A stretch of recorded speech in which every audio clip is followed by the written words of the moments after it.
저는 이은하입니다. 올해 67이죠. 남편과 사별한 지 어느덧 5년째. 지금은 작은 시골 마을에 혼자 살고 있어요. 아침이면 창문을 열고 산 아래 펼쳐진 논밭을 바라봅니다. 그게 제 하루의 시작이에요. 매일이 똑같았어요. 정말 똑같았습니다. 아침 6시 반에 일어나 세수하고 따뜻한 물 한 잔 마시고 라디오를 틀어요. 라디오에선 항상 같은 목소리가 흘러나왔죠. 뉴스, 날씨, 건강 정보. 그렇게 아침을 보냅니다. 그러다 9시쯤 되면 손녀 민주에게서 영상통화가 와요. 할머니, 오늘 유치원에서 그림 그렸어요. 민주의 목소리는 늘 발랄했습니다. 화면 너머로 보이는 6살 손녀의 얼굴. 그 얼굴을 보는 게 제 유일한 낙이었어요. 하지만 통화는 늘 짧았죠. 아들 정호가 출근해야 한다며 서둘러 전화를 끊곤 했습니다. 엄마, 저 회사 가야 돼요. 민주 밥 먹여야 하고. 응, 그래. 조심히 가거라. 저는 늘 그렇게 대답했어요. 더 붙잡을 수도 없었죠. 정호는 바쁜 사람이니까요. 통화가 끝나면 텃밭으로 나갑니다. 무릎이 좋지 않아서 천천히 걸어요. 계단 내려갈 때마다 뻐근한 통증이 올라왔지만 참을만 했습니다. 아직은요. 텃밭에는 상추, 깻잎, 고추가 자라고 있었어요. 혼자 먹기엔 많은 양이지만 심심풀이 삼아 가꾸는 거죠. 가끔 이웃 춘자 씨가 와서 채소를 가져가기도 했습니다. 은하 씨, 이거 우리 집에서 먹어도 돼요? 그러세요. 어차피 혼자 못 먹어요. 춘자 씨는 저보다 나이가 많지만 훨씬 활기찼어요. 매일 마을회관에 나가서 사람들과 수다 떨고 노래교실도 다니고. 저는 그런 걸 못했습니다. 귀찮기도 하고 사람들 만나는 게 부담스러웠어요. 점심은 늘 혼자 먹었습니다. 밥 한 공기에 된장찌개, 김치. 간단하게 차려 먹었죠. 남편이 살아있을 땐 이것저것 챙겨 먹었는데 혼자 먹으려니 그럴 필요가 없더라고요. 식사 후엔 라디오를 켜놓고 설거지를 합니다. 그날도 마찬가지였어요. 라디오에서 여자 아나운서의 목소리가 흘러나왔습니다. 오늘은 노년의 행복에 대해 이야기해 볼까 합니다. 전문가들이 말하는 노년의 5가지 행복 요소가 있는데요. 바로 건강, 경제력, 가족, 친구, 그리고 삶의 목적입니다. 저는 설거지를 하면서 귀 기울이지 않았어요. 그냥 흘려들었죠. 그런 이야기가 제게 무슨 의미가 있겠어요. 이미 늙은 사람한테요. 오후엔 주로 마루에 앉아 있었습니다. 창밖을 바라보거나 예전에 찍은 사진들을 뒤적이거나 남편과 함께 찍은 사진, 정호가 어렸을 때 사진, 가족 여행 갔을 때 사진. 그 시절이 참 좋았는데 말이에요. 가끔 거울을 봅니다. 거울 속 제 얼굴은 낯설었어요. 주름이 깊게 패이고 머리카락은 희끗희끗하고. 이게 정말 나인가 싶었죠. 어느 날 오후였어요. 거울 앞에 한참 서 있다가 문득 이런 생각이 들었습니다. 이제 난 누구에게도 필요한 사람이 아니야. 가슴이 탁 막혔어요. 정호는 바빠서 전화도 잘 안 하고 손녀 민주는 할머니보다 유치원 친구들이 더 좋아 보였고 이웃 사람들도 저를 그냥 지나가는 사람 정도로만 여기는 것 같았습니다. 저녁이 되면 또 같은 일과가 반복됐어요. 저녁 식사, 설거지, 텔레비전, 뉴스를 보다가 드라마를 보다가 어느새 졸고 있었죠.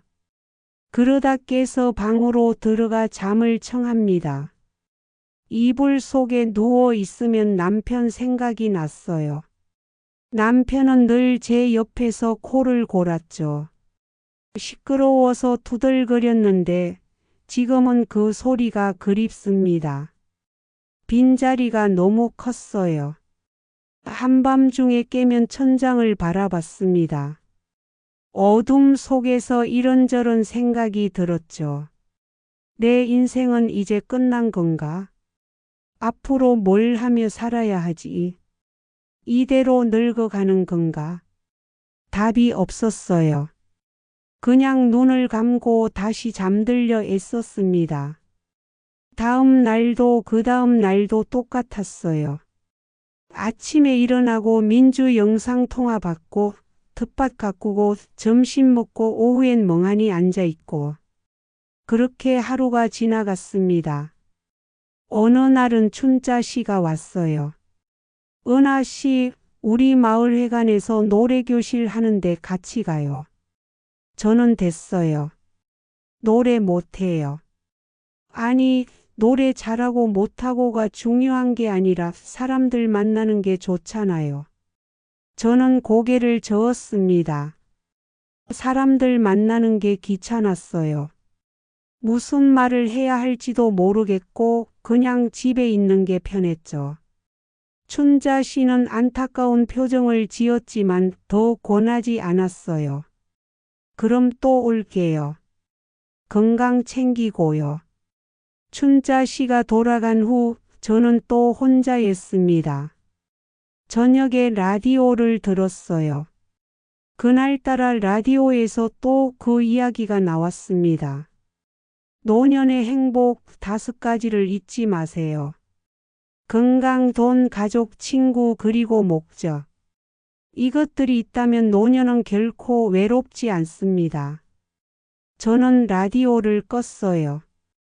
듣기 싫었습니다. 그런 말들이 제게 무슨 소용이에요. 저는 이미 모든 걸 잃었는데 밤에 잠이 안 왔어요. 침대에 누워 천장을 바라봤습니다. 문득 눈물이 났죠. 왜 눈물이 나는지도 모르겠는데 그냥 슬펐어요. 내 인생이 이런 건가? 이대로 죽는 건가? 손으로 눈물을 닦으며 생각했습니다. 이렇게 살면 안 되는데, 뭔가 해야 하는데, 하지만 뭘 해야 할지 몰랐어요. 다음 날 아침 또 똑같은 하루가 시작됐습니다. 6시 반에 일어나고 세수하고 라디오 틀고. 하지만 뭔가 달랐어요. 가슴 한구석이 답답했죠. 민주의 영상통화가 왔을 때 저는 평소보다 오래 손녀 얼굴을 바라봤습니다. 할머니 왜 그래요? 어디 아파요? 아니야. 할머니 안 아파. 민주가 너무 예뻐서 그래. 민주가 웃었어요. 그 웃음이 제 가슴에 와닿았습니다. 통화를 끊고 나서 생각했어요. 민주를 위해서라도 제가 건강해야겠다고. 이대로 주저앉으면 안 되겠다고. 그날 오후 저는 오랜만에 마을을 산책했습니다. 무릎이 아팠지만 참고 걸었어요. 천천히 조금씩. 마을 어귀에 있는 정자까지 갔다가 돌아왔죠. 집으로 돌아오는 길에 춘자 씨를 만났어요. 은하 씨 산책해요? 네. 집에만 있으니까 답답해서요. 좋네요. 움직여야 건강해요. 춘자 씨의 말이 마음에 남았습니다. 움직여야 건강해진다. 맞는 말이에요. 그날 밤 저는 일기장을 꺼냈어요. 오래전에 쓰다 만 일기장이었습니다. 마지막 일기는 남편이 돌아가시기 전날이었죠. 새 페이지를 펼쳐 천천히 글을 썼습니다. 오늘부터 다시 시작해 보려고 합니다. 이대로 죽을 순 없으니까요. 글을 쓰고 나니 마음이 조금 가벼워졌어요. 아주 조금이지만요. 그렇게 며칠이 지났습니다. 저는 여전히 같은 일과를 반복했지만 조금씩 변화를 주려고 애썼어요. 산책을 더 자주 하고 텃밭 일도 열심히 하고. 그러던 어느 날 마을회관에서 공지가 왔어요. 건강검진을 한다는 내용이었습니다. 무료 건강검진입니다. 모든 주민 여러분 참여해 주세요. 저는 망설였어요. 병원 가는 게 싫었죠. 건강검진 받으면 뭔가 문제가 나올 것 같았습니다. 하지만 춘자 씨가 찾아와서 같이 가자고 했어요. 은하 씨, 우리 같이 가요. 혼자 가면 심심하잖아요. 저는 괜찮아요. 아니, 검진은 받아야죠.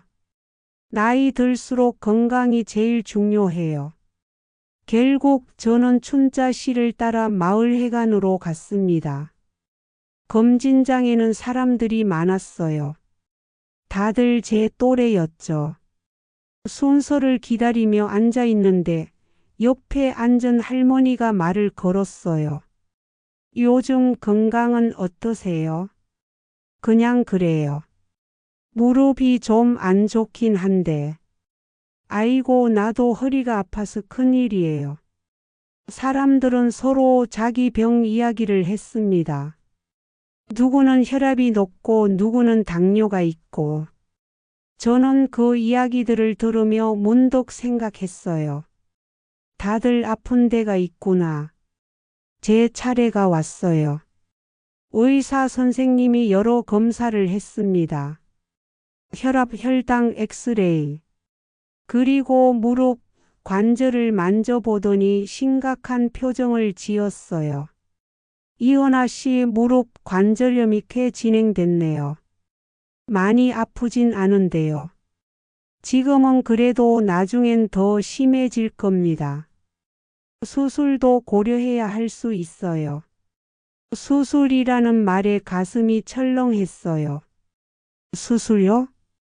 지금 당장은 아니고요. 관리를 잘 안 하시면 나중에 그렇게 될 수도 있다는 겁니다. 의사 선생님은 운동 치료를 권했어요.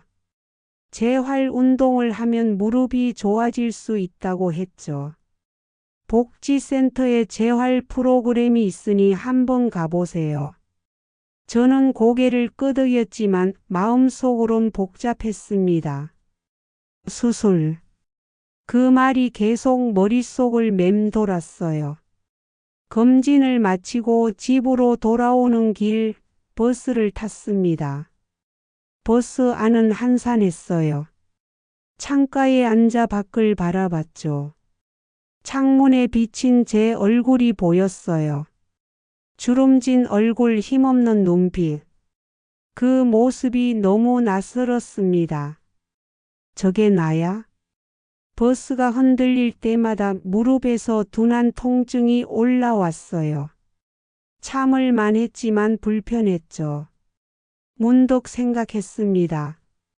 이대로 늙어가면 안 되겠다. 뭔가 해야 돼. 버스 안 라디오에서 목소리가 들려왔어요. 또 그 이야기였습니다.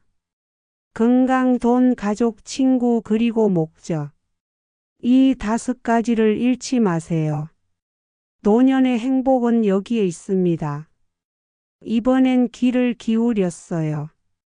5가지. 건강, 돈, 가족, 친구, 목적. 저는 지금 뭘 가지고 있을까요? 건강은 안 좋아지고 있고, 돈은 넉넉하지 않고, 가족은 멀리 있고, 친구는 거의 없고, 목적이 뭐죠? 가슴이 답답해졌어요. 집에 도착해서 현관문을 열었습니다. 텅 빈 집. 아무도 없는 집. 혼자라는 게 이렇게 무겁게 느껴진 적이 없었어요. 저녁을 먹으면서도 계속 생각했습니다. 의사 선생님 말이 자꾸 떠올랐죠. 수술을 고려해야 할 수도 있어요.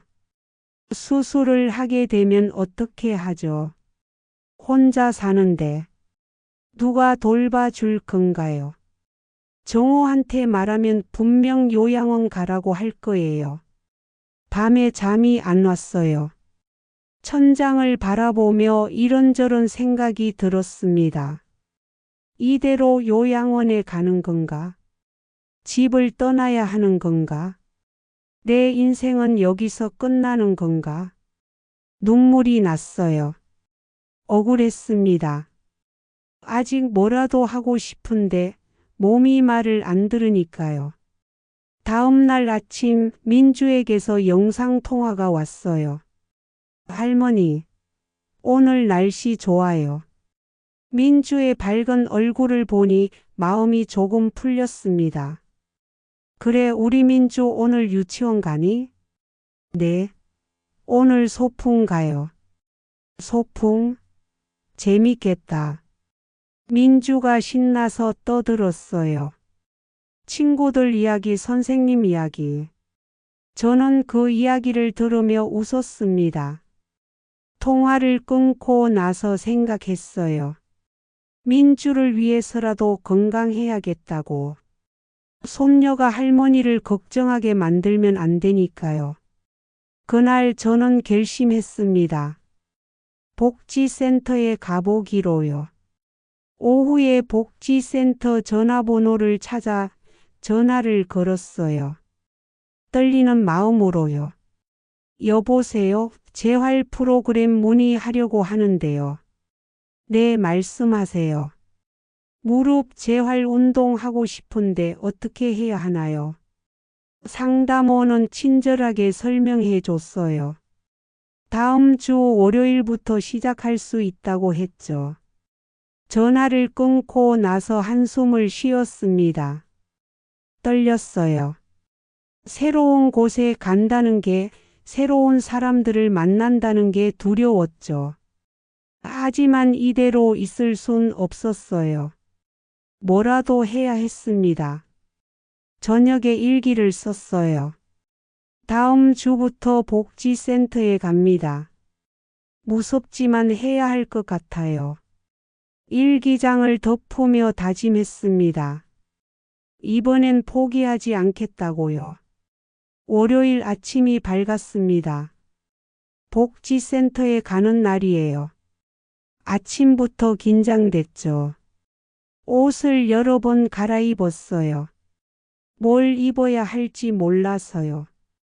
결국 평소에 입던 편한 옷을 골랐습니다.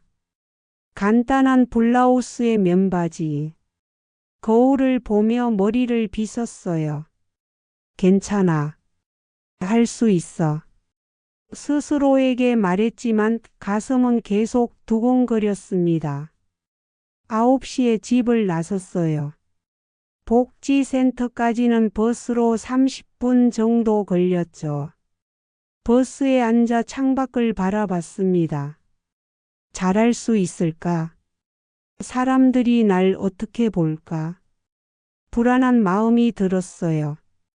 복지센터에 도착했습니다.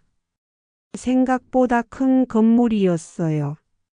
현관으로 들어가니 안내 데스크가 보였죠. 안녕하세요. 무엇을 도와드릴까요? 저 재활 프로그램 신청했는데요. 아, 네. 이름이 어떻게 되세요? 이은하입니다. 직원이 컴퓨터를 확인하더니 웃으며 말했어요. 네, 확인됐습니다. 3층으로 올라가시면 재활실이 있어요. 감사합니다. 엘리베이터를 타고 3층에 올라갔어요. 문을 열고 들어가니 넓은 공간이 나왔습니다. 운동기구들이 여기저기 있었고 사람들이 운동을 하고 있었어요. 다들 저처럼 나이 든 분들이었죠. 안심이 됐습니다. 이은하 씨 맞으시죠? 뒤에서 목소리가 들렸어요. 돌아보니 젊은 남자 선생님이 서 있었습니다. 네, 맞아요. 저는 재활 담당 김 선생입니다.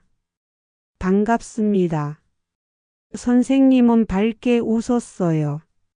인상이 좋았습니다. 처음이시죠? 긴장하지 마세요. 천천히 해보시면 됩니다. 선생님의 말에 긴장이 조금 풀렸어요. 운동은 생각보다 힘들지 않았습니다. 천천히 무릎을 굽혔다 폈다 하는 거였어요. 선생님이 옆에서 자세를 고쳐주며 격려해 줬죠. 좋아요. 잘하고 계세요. 운동을 하는 동안 옆에서 다른 분들도 운동을 했어요. 그중 한 분이 말을 걸었습니다. 처음 오셨어요? 네, 오늘이 첫날이에요. 나도 2달 전부터 왔는데 진짜 좋아요.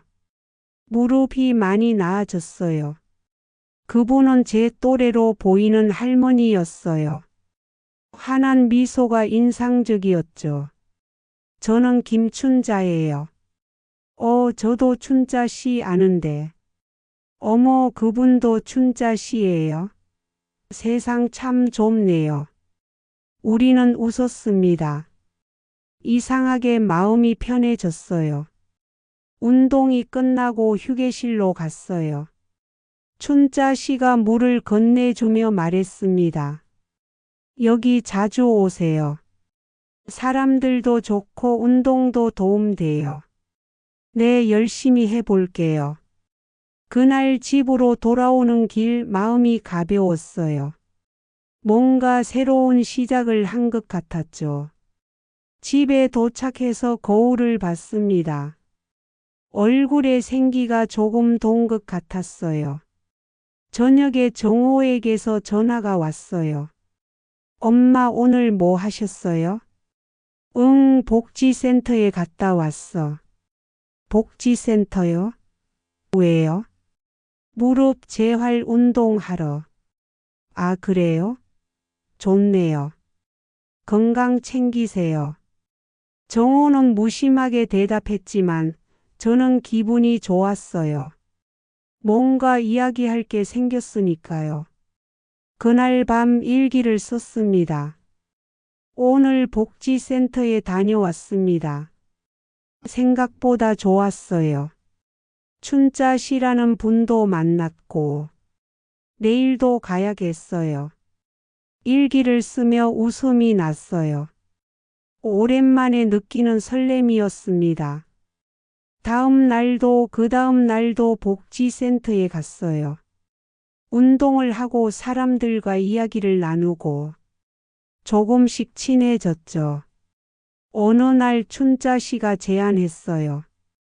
은하 씨, 우리 운동 끝나고 같이 점심 먹을래요? 좋아요.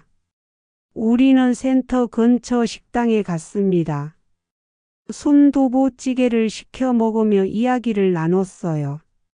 은하 씨는 가족이 어떻게 돼요? 아들 하나 있고 손녀 하나 있어요. 남편은 5년 전에 돌아가셨어요.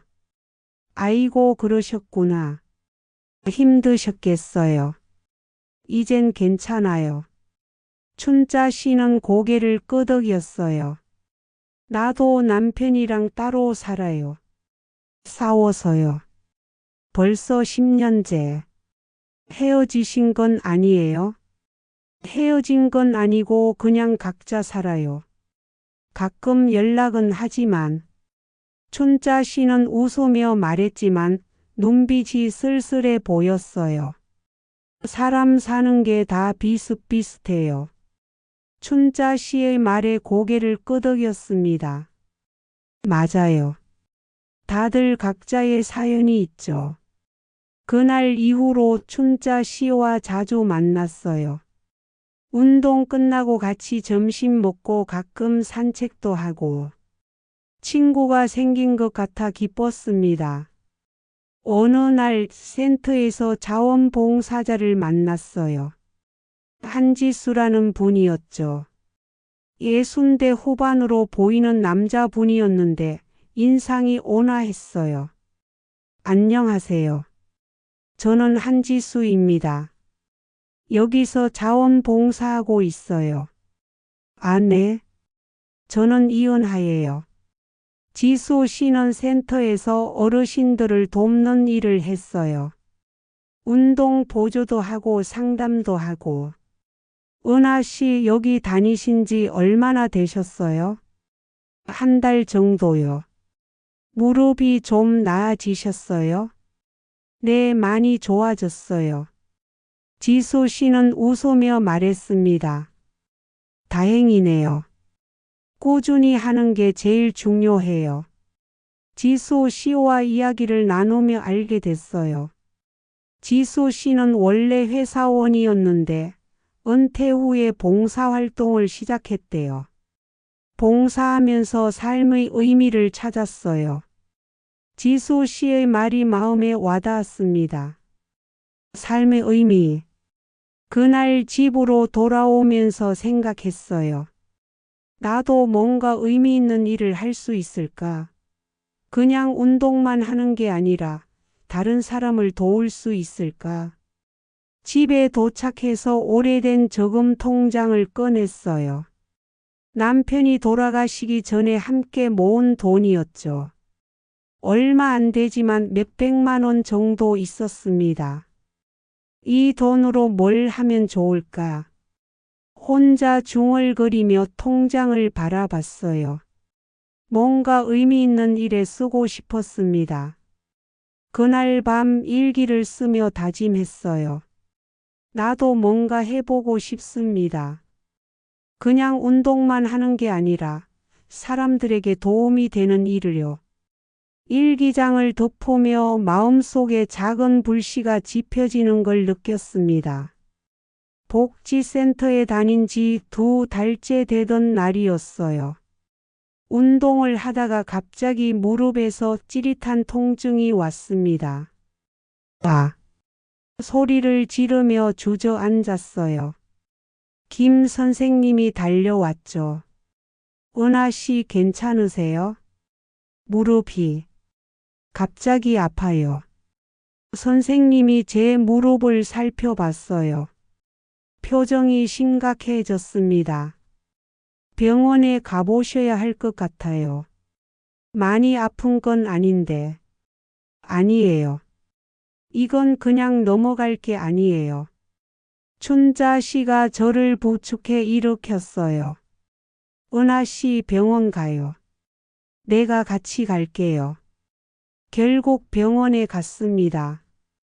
엑스레이를 찍고 의사 선생님을 만났어요. 관절염이 더 악화됐네요. 입원 치료가 필요합니다. 입원이요? 네. 일주일 정도 입원해서 집중 치료를 받으셔야 해요. 가슴이 철렁했어요. 입원이라니. 혼자 사는데 어떻게 하죠? 춘자 씨가 제 손을 잡아줬어요. 괜찮아요. 걱정 마세요. 병원에 입원했습니다. 하얀 병실, 낯선 침대. 모든 게 두려웠어요. 정호에게 전화를 걸었어요. 여보세요, 정호야. 엄마 무슨 일이에요? 엄마가 병원에 입원했어. 뭐요? 왜요? 무릎이 안 좋아져서. 전화 너머로 한숨 소리가 들렸어요. 엄마, 그러니까 제가 뭐라고 했어요? 혼자 살지 말라고. 이번에 퇴원하시면 요양원 알아볼게요. 혼자 사시면 안 돼요. 요양원. 그 말이 칼처럼 가슴에 박혔습니다. 정호야, 엄마는? 엄마, 저도 바빠요. 엄마 돌봐드릴 시간 없어요. 요양원이 답이에요. 잘 생각해 보세요. 끊을게요. 전화가 끊겼어요. 저는 핸드폰을 내려놓고 천장을 바라봤습니다. 눈물이 흘렀어요.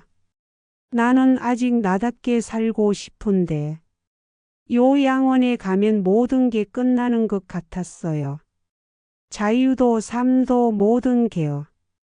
밤에 잠이 안 왔습니다. 병실은 조용했고 복도에서 간호사들의 발소리만 들렸어요. 다음 날 춘자 씨가 병문안을 왔어요. 은하 씨 괜찮아요? 춘자 씨. 춘자 씨가 제 손을 잡아줬어요. 울지 마요. 무슨 일 있어요? 저는 정호와의 통화 내용을 이야기했어요. 요양원 이야기까지요. 춘자 씨가 고개를 저었습니다. 은하 씨 늙는 건 병이 아니에요. 멈추는 게 병이에요. 춘자 씨의 말이 가슴에 와닿았어요. 은하 씨는 아직 할 수 있는 게 많아요. 포기하지 마세요. 하지만 요양원은 나중 이야기예요. 지금은 건강 회복하고 다시 일어서요. 춘자 씨의 눈빛은 단호했습니다. 그날부터 저는 다짐했어요. 포기하지 않겠다고. 다시 일어서겠다고요. 치료를 열심히 받았습니다. 물리치료도 하고 약도 먹고 의사 선생님 말씀 잘 듣고요. 일주일 후 퇴원했어요.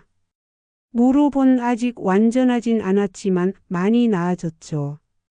집으로 돌아왔을 때 춘자 씨가 집 청소를 해놨어요. 어머 춘자 씨. 이걸 언제? 어제 청소했어요. 깨끗한 집에서 쉬어야죠. 고마웠어요.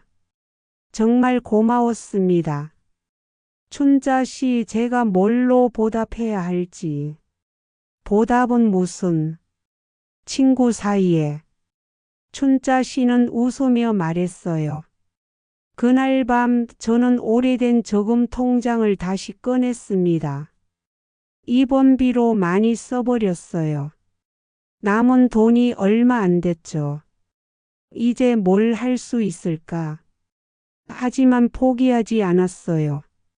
춘자 씨 말처럼 멈추는 게 병이니까요. 며칠 후 복지센터에 다시 갔습니다. 사람들이 반겼어요. 은하 씨 나아지셨어요? 네, 많이 좋아졌어요. 김 선생님도 걱정스러운 표정으로 말했어요. 천천히 하세요. 무리하지 마시고요.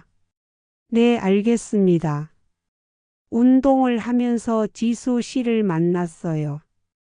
은하 씨 퇴원하셨다고 들었어요. 다행이네요. 네, 덕분에요. 지수 씨가 조심스럽게 말했습니다. 은하 씨 혹시 관심 있으시면 우리 센터에서 봉사활동 해보시겠어요? 봉사활동이요? 네. 손편지 쓰기 프로그램인데 어르신들이 가족에게 편지를 쓸 수 있게 도와주는 거예요. 손편지. 그 말이 마음에 와닿았어요. 제가 할 수 있을까요? 물론이죠. 은하 씨는 글도 잘 쓰실 것 같은데요. 저는 고개를 끄덕였습니다. 해볼게요. 지수 씨가 환하게 웃었어요. 다음 주부터 손편지 프로그램에 참여했습니다. 처음엔 어색했어요. 낯선 어르신들을 만나 편지를 도와드리는 게요. 하지만 시간이 지나며 익숙해졌어요. 어르신들의 이야기를 듣고 그걸 편지로 옮기는 일.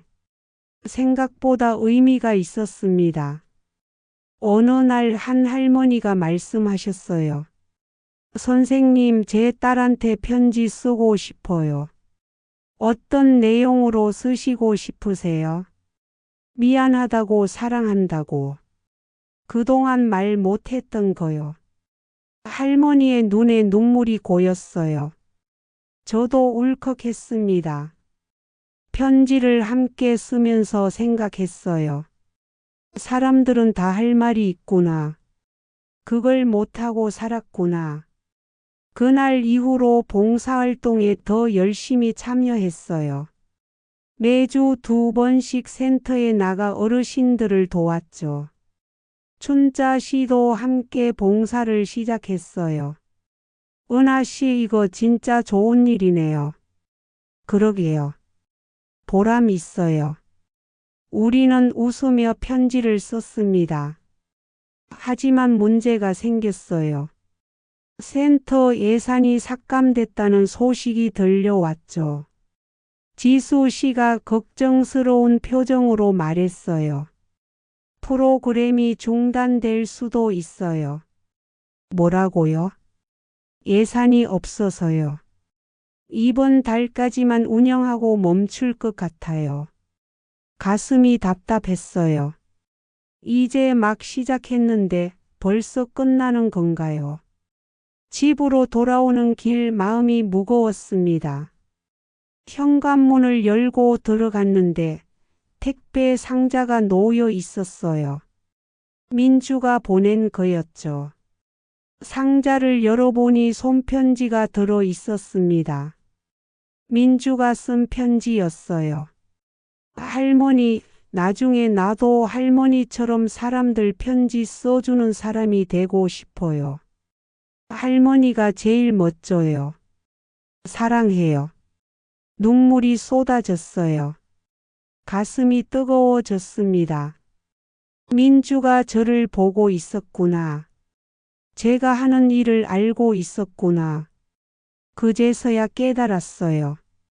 내가 살아온 삶이 누군가의 마음에 남았구나.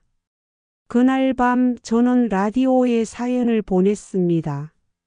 언젠가 라디오에서 들었던 노년의 5가지 행복이 제 삶을 바꿨습니다. 건강, 돈, 가족, 친구, 목적. 이 5가지를 찾으며 다시 일어섰어요. 감사합니다. 사연을 보내고 나니 후련했어요. 며칠 뒤 춘자 씨에게서 전화가 왔어요. 은하 씨, 라디오 들었어요? 아니요, 왜요? 은하 씨 사연 나왔어요. 깜짝 놀라 라디오를 틀었어요. 정말 제 사연이 나오고 있었습니다. 이은하 씨의 사연입니다. 노년의 5가지 행복을 찾으며 다시 일어섰다고 하시네요. 정말 감동적인 이야기입니다. 가슴이 두근거렸어요. 다음 날 마을 사람들이 축하해 줬어요. 은하 씨 사연 들었어요.